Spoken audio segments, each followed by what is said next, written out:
Hey students, in this video we're going to cover implicit differentiation. So far the equations that we've worked with in calculus have been expressed in terms of one variable. When we're talking about implicit differentiation, we mean the variables are going to be jumbled together and easily separating one variable cannot be done.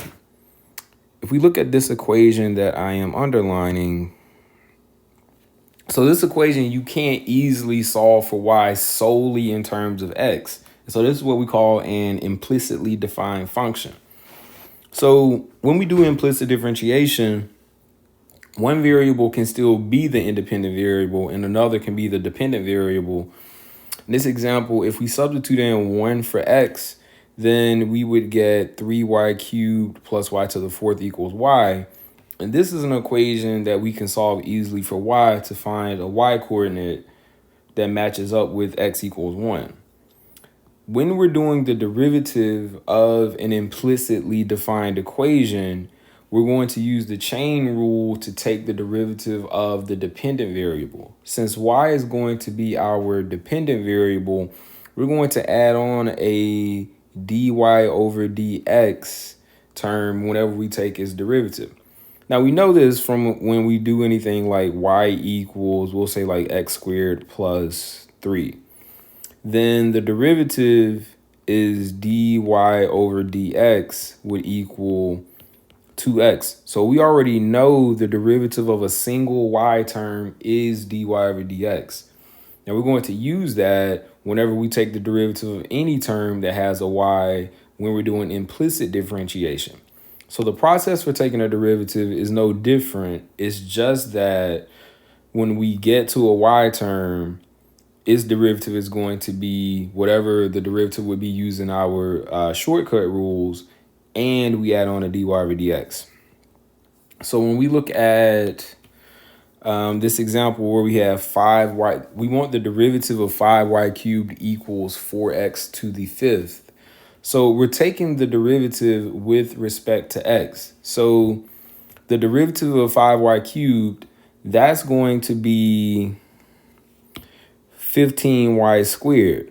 But you remember the chain rule. We also take the derivative of whatever is raised to the power. What's raised to the power is just the y term, and its derivative is dy over dx.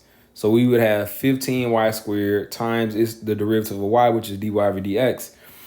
And the derivative of 4x to the fifth is 20x to the fourth. And so the next thing that we would do is we want to solve for dy over dx. So that means we need to divide away the 15y squared, which is how we get 20x to the fourth divided by 15y squared. And when we simplify our fractions, both divide by 5. So we get 4/3 x to the fourth divided by y squared. And so this is how we do implicit differentiation. Take the derivative as normal for any y term, multiply by its derivative dy over dx. So when, for example, 1, want to zoom in a bit. All right, so we want to find dy over dx for y to the fourth plus y cubed minus x squared equals 4. So unlike other derivatives, we're going to indicate that we're actually doing the derivative of this term, of this equation. So we're going to put a derivative operator around our equation. So the derivative of y to the fourth is 4y cubed, but we multiply by the derivative of y, which is 1 dy over dx. And then we're going to have plus 3y squared dy over dx. The derivative of negative x squared is going to be negative 2x, and the derivative of 4 is going to be 0. So we want to move the terms that don't have a dy over dx to one side and keep the terms with dy over dx on the opposite side. So we can factor out a dy over dx from the 4y cubed and the 3y squared. That would give us dy over dx, and that's going to be multiplied by 4y cubed plus 3y squared. We're going to take this negative 2x and move it to the opposite side, so we get equals 2x. So we move the 2x over here, We factored out a dy over dx. Now our last step is always going to be the same. We want to isolate the dy over dx term. To do so, we divide by 4y cubed plus 3y squared. So dy over dx is going to be 2x divided by 4y cubed plus 3y squared. And that is our derivative. So, of course, once we can derive an implicitly defined equation, we can do the things that we generally do. Write the equation of a tangent line, find the slope, and things like that. So for the second example, we're going to find the equation of the tangent line at the point. So we have the point P64. So all we need to write the equation of the tangent line is the slope at that point. So to get the slope, we need the derivative. So we're going to put our derivative operator around our equation. And so we would get 2y dy over dx plus 2x. And then we have to do the product rule for this term. So the derivative of y is dy over dx. So we're going to have minus x dy over dx. And then plus the derivative of x, which is 1 times y. And that's going to equal 0. Now, this is like we can just distribute a negative to both of those terms. So they're actually just both negative. So we want to group our dy over dx terms on one side, our terms that do not have that on the other side. So we're going to move the 2x. We'll put this in a different color. So the 2x and the negative y, they need to move over to this side of the equation. So we're going to have, so we'll have equals, the y would become positive. So y minus 2x. And on the left side of the equation, we're going to factor out the dy over dx from the 2y dy over dx and the negative x dy over dx. And that's going to give us dy over dx times 2y minus x. And again, our last step is always going to be divide by the term that's with the dy over dx. So we could have dy over dx equals y minus 2x divided by 2y minus x. And since we have to write the equation of the tangent line at the point 6,4, we're going to get dy over dx evaluated at 6,4 is equal to 4 minus 12 divided by 8 minus 6, which is negative 8 divided by 2, which is negative 4. So this is our slope. So the equation of the tangent line is going to be y minus your y coordinate equals the slope times x minus the x coordinate. So y minus 4 equals negative 4 times x minus 6. And you know me, for my purposes, we can stop right here. Another thing I want to point out is that once we know we have to substitute in a point, we don't actually have to fully solve for dy over dx. We could have substituted in 4, 6, and 4 right here and just had an equation that we could have solved for dy over dx. It would be the same thing. For example 3, we want to find the second derivative from using the example that we have in example 2. So if we know dy over dx is y minus 2x divided by 2y minus x, to do the second derivative, we put another derivative operator on both sides. And that's how we get this notation d2y divided by dx squared. It just means do the second derivative of an implicitly defined function. So to do our second derivative, we're going to have to do the quotient rule. So we're going to have, So we're going to have d2y divided by dx squared. That's going to equal the denominator times the derivative of the numerator, which is dy over dx minus 2, and then minus the numerator, which is y minus 2x, times the derivative of the denominator, which is 2 dy over dx minus 1, and all divided by 2y minus x squared. So if we multiply this all out, in the numerator, we would get 2y dy over dx minus 4y minus x dy over dx plus 2x, and then we have to distribute a negative. So let's first multiply this thing out. So we would have minus 2y dy over dx minus y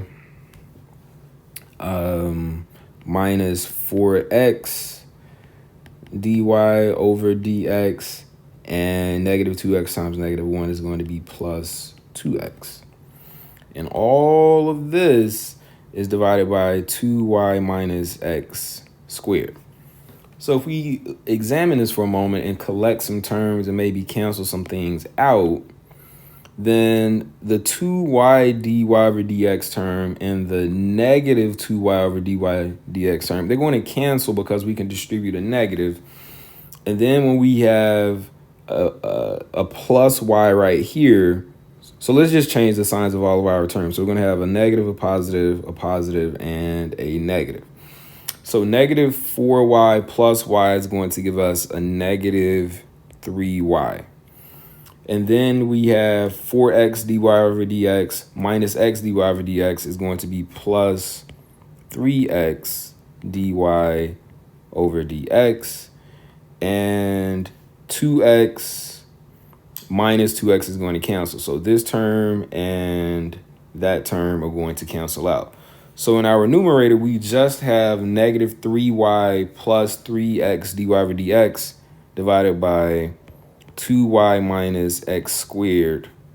2y minus x squared, excuse me.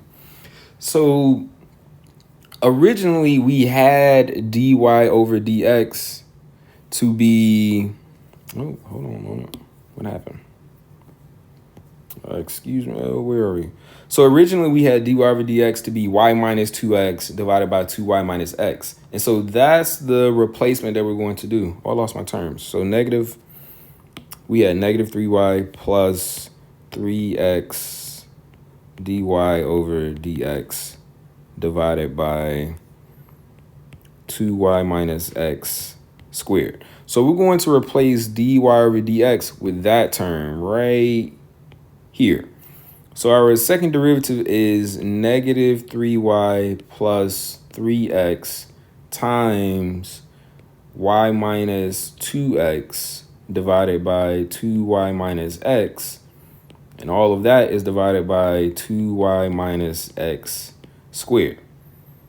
So now, if we get a common denominator, that's going to be negative 3y times 2y minus x plus 3x times y minus 2x in our numerator.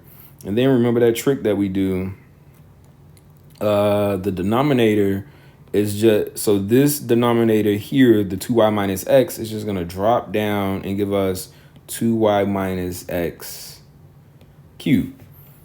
Now, if you wanted to, you could further simplify this and some terms would cancel out, but this is good enough for us. Our second derivative is this in terms of x and y.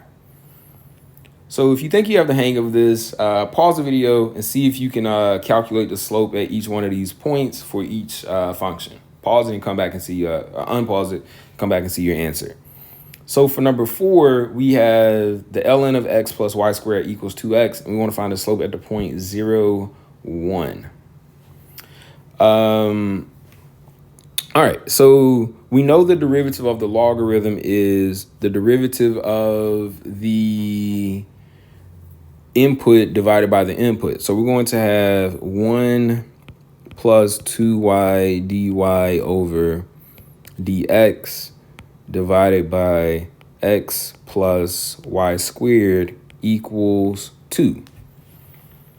Now, if you wanted to solve for dy over dx, we could multiply both sides by x plus y squared. We get 1 plus 2y dy over dx equals 2 times x plus y squared. And then we subtract 1, so we would get 2y dy over dx is, and don't multiply this out actually, 2 times x plus y squared minus 1, and then we divide by 2y, I'm sorry. So we would get dy over dx is actually 2 times x plus y squared minus 1 divided by 2y. And then if we want to evaluate that at the point 0, 1, we're going to get 2 times 0 plus 1 squared minus 1 divided by 2, which is going to give us 2 minus 1 over 2. So we get 1/2. The slope at that point is 1/2. For example 5, we're going, same thing. You can pause if you want to. So on the left, when we do our derivative, we're going to get, all right, so the derivative of an exponential is the derivative of the exponent times the exponential function. So to do the derivative of xy, we have to do the product rule. So we're going to get y plus x dy over dx as the derivative of the xy term.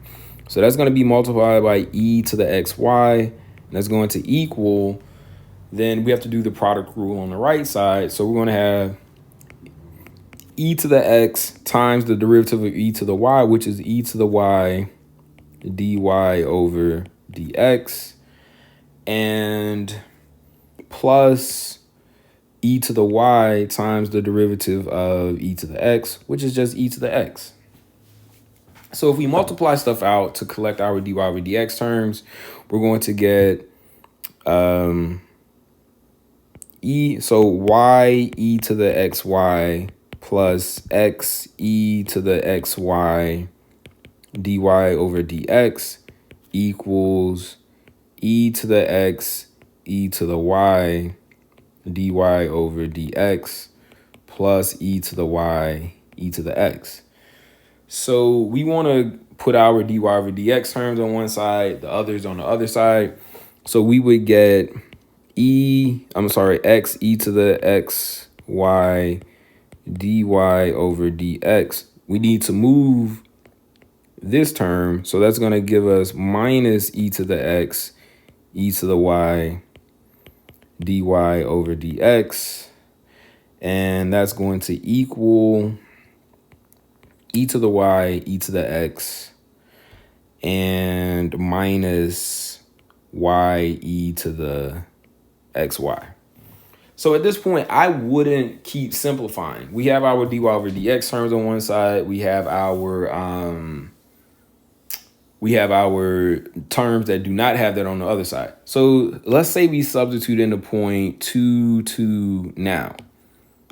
So that would give us, we'll write this up here. So we'll say at the point 2, 2, we would get 2e squared, 2e to the fourth, I'm sorry. So 2e to the fourth dy over dx minus e squared. So right here, we would have e squared times e squared, which is going to be e to the fourth dy over dx. And that's going to equal e to the fourth minus 2e to the fourth. So all we're doing is collecting like terms. 2e to the fourth minus e to the fourth is just going to be e to the fourth dy over dx equals negative e to the fourth. And we divide both sides by e to the fourth. So we get dy over dx at that point is just -1. Just -1. So again, here we're doing the derivatives of exponentials using the product rule and substituting in points to find our slope. For example, 6, we have x squared cosine y, and we want to do this at the point 2 square root 2 pi over 3. So the derivative is going to be, we have to do the product rule. So we're going to have 2x times the cosine of y minus x squared times the sine of y times dy over dx, and that's going to equal 0. So we would get 2x cosine y is equal to x squared sine y dy over dx, and we divide both sides by x squared sine y, and that's going to give us, so we would have 2x divided by x squared. That's going to give us a 2 in our numerator. Then we would have cosine y divided by sine y, which we should know to be cotangent y. So 2 cotangent y divided by x is equal to dy over dx. And when we substitute in the point 2 square root 2 pi over 3, we're going to have, so we'll say add, so at the point 2 square root 2 and pi over 3, then, all right, so the cotangent of pi over 3, we already know is the cosine of pi over 3 divided by the sine of pi over 3. So you don't have to actually remember this value. You can just use the cosine and sine value. So that's going to be 1/2 divided by the square root of 3 divided by 2, which is, is 1 divided by the square root of 3, or the square root of 3 divided by 3. I'm sorry, not 2 divided by 3. However you want to think about it. So we get 2 square root 3 divided by 3 divided by 2 square root 2. And that would give us 2 square root 3 divided by 6 square root 2, which will give us the square root of 3 divided by 3 square root 2. All right. So that is us finding the slope at that point. And if you wanted to, actually, you could say this is 1 over the square root of 6. I'll leave it to you to verify that. So we want to find the second derivative for these other two functions. So we have x to the 4th plus y to the 5th equals 0. So our first derivative is going to be 4x cubed plus 5y to the 4th dy over dx equals 0. Subtract 4x cubed from both sides. So we get 5y to the 4th dy over dx is equal to negative 4x cubed. Divide both sides by 5y to the 4th, and we're going to get dy divided by dx is negative 4x cubed divided by 5y to the 4th. That's our first derivative. Our second derivative is going to be where we have to do the quotient rule. So we're going to get d2y over dx squared is 5y to the 4th times the derivative of the numerator, which is negative 12x squared, then minus negative 4x cubed times the derivative of the denominator, which is 20y cubed dy over dx, and all divided by 25y to the 8th power if we square 5y to the 4th. So if we simplify this, we would get negative 60x squared y to the 4th plus 80 x cubed y cubed dy over dy over dx, not beside dx, dy over dx, and that's all divided by 25y to the 8th. Now, if we notice that all of our y terms, they have at least an exponent of 3, so that means we can take an exponent of 3 out, and we can also replace dy over dx with the expression that we have for it, which is, so this dy over dx is actually negative 4x cubed divided by 5y to the 4th.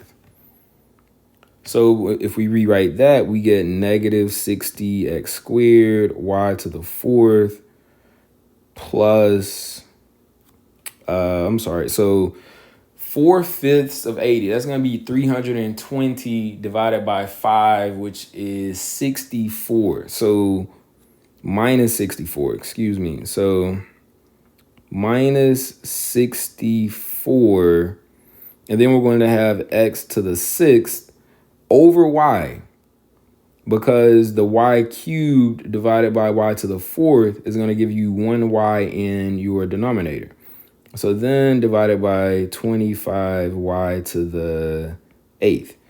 Now, if we get a common denominator, we would get negative 60x squared y to the 5th minus 64x to the 6th, all divided by 25y to the 9th.